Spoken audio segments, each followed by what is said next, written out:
All right, what's happening, children over 30?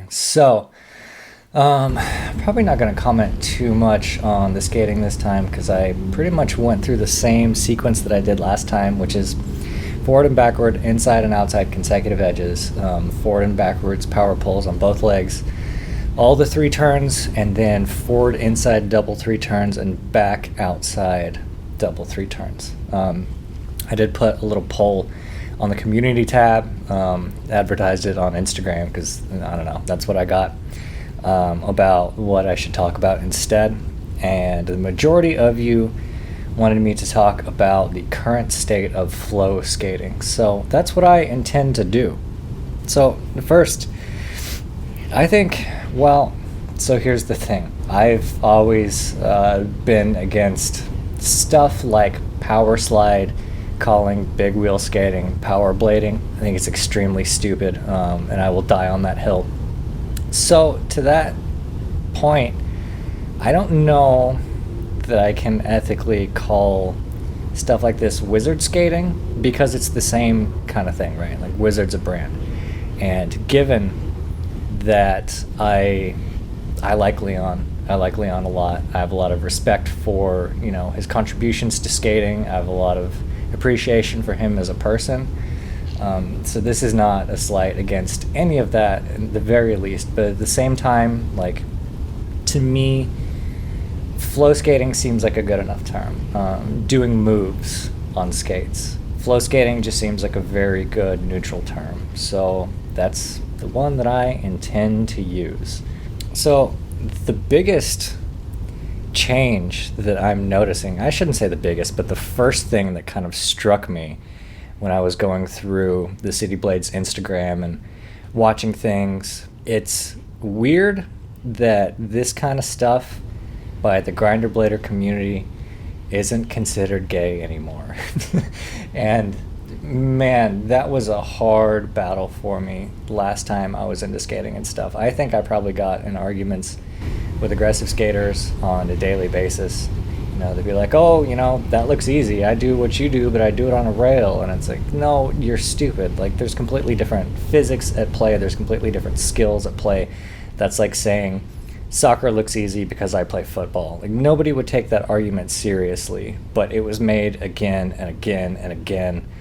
And, it's weird for a rollerblader to try to, make homophobic content, or comments rather, about, people doing stuff on rollerblades. Because, that's sort of what skateboarders did to aggressive skating back in the day. And we've all talked about, how it just ruined shit and all that. And then, here we are, and it happened again, and it was real dumb. And I would like to take as much credit as possible, if I'm being honest, for that kind of thing, because again, I was out there fighting the good fight all the time. But I think the big thing that really made that go away is just how much people like the Kelsos have embraced this sort of style, like doing moves, elements of flow skating integrated into the grinder blading and stuff. I don't think anybody is going to tell a East Coast Philadelphia grinder blader that their shit is gay. So props to the Kelsos. I really appreciate their skating lately, by the way. The Base Them edit was awesome, incredible. I've been thinking about the Christ wall ride that Colin did for a couple weeks now, maybe a week and a half. So the other thing is, the next thing, I love how much it's grown. I really do. It's amazing to me. Sometimes I'll come across Instagram profiles and the person isn't necessarily doing anything that special, and then I'll click on their page and they have hundreds of thousands of followers. What?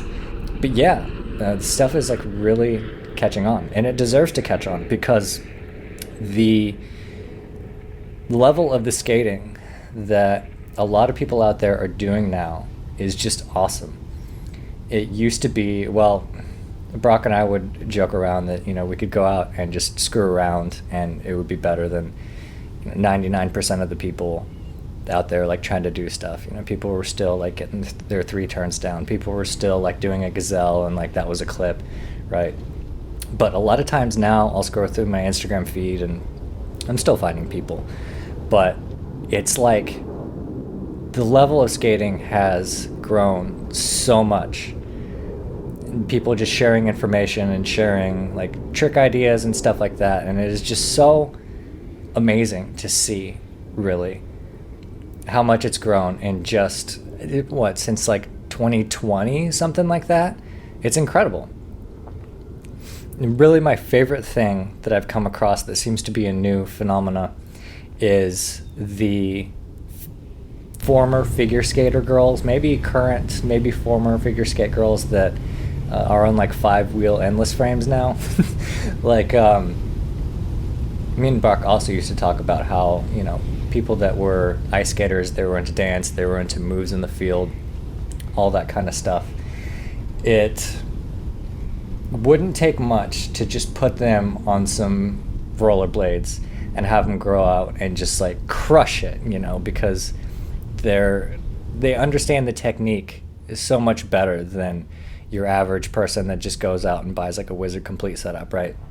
Like, they understand edges, they understand body mechanics, they understand, you know, all the different moves and what to do with their upper body and what to do with their head and what their free foot should be doing, and the fact that all of this stuff, you know, really works best on like an S pattern versus in a straight line, which there's kind of divide there, I will admit, because if you're just doing flow skating, just doing moves, the S pattern or a figure 8 pattern, something like that constantly keeps you on your edges. I'm doing some power pulls right now, so yeah, it's a good time to talk about that. It's the way to go, right? The idea that you're going to go in a straight line and do all these moves that rely on edges is silly. It's just not going to work out.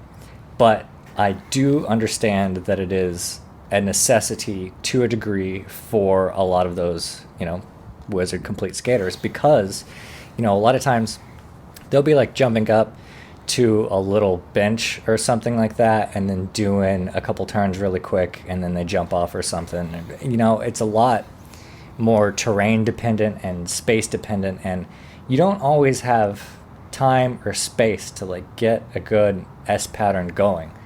And in those instances, it's important to be able to do these moves in a straight line, even if they're not clean, even if you're just scraping through your gazelles in 3 turns and not really making edge transitions at all.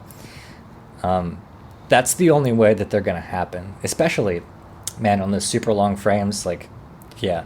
But anyway, getting back to the figure skater girls on 5-wheel frames, and I don't want to talk about tech too much. I think that the 5-wheel frames are doing them well. I think there are probably better options for them out there, but you know, tech was one of the poll options, and it was the second most popular one, but I've committed to not talking about it too much. It's hard to separate sometimes. But the stuff they're doing is like super, super inspirational, because they're doing stuff that I like in like ways that I like to see it done.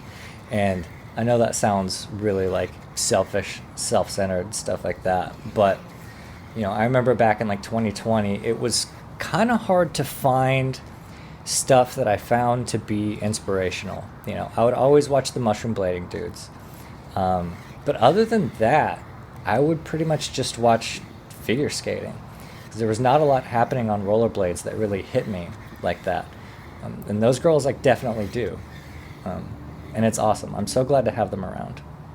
And this kind of brings me to the last point that I want to talk about, which is this impending divide. So this flow skating, wizard skating, whatever you want to call it, currently exists under this umbrella, right? Where the people on like the wizard skates, and then people on, say, 165 skates with, you know, slalom frames, slalom rockers, or maybe they're on the 5-wheel frames, whatever it is, kind of exist under the same umbrella, right? But I see them growing apart more and more every day, and I think that's a good thing. At the moment, it's like a niche within a niche, but I don't think it's going to stay that way for too long. I think you give it another year, 2, maybe 3 max, and it'll be very, very clear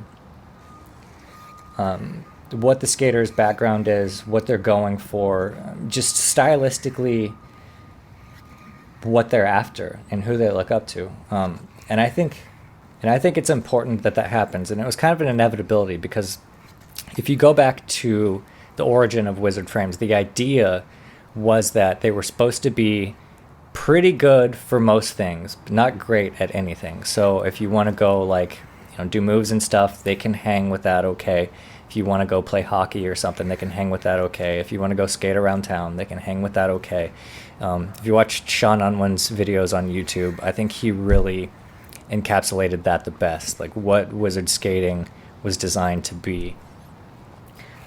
So I think those of us that are just drawn to the moves side of it and start to incorporate things from other disciplines, whether it be slalom or figure skating, dance, whatever it is, I'm really excited for that divide to happen and things to shoot off in both directions.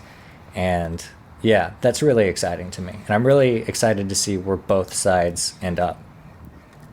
Okay, well, that's all I got. I'll do another one soon. Later.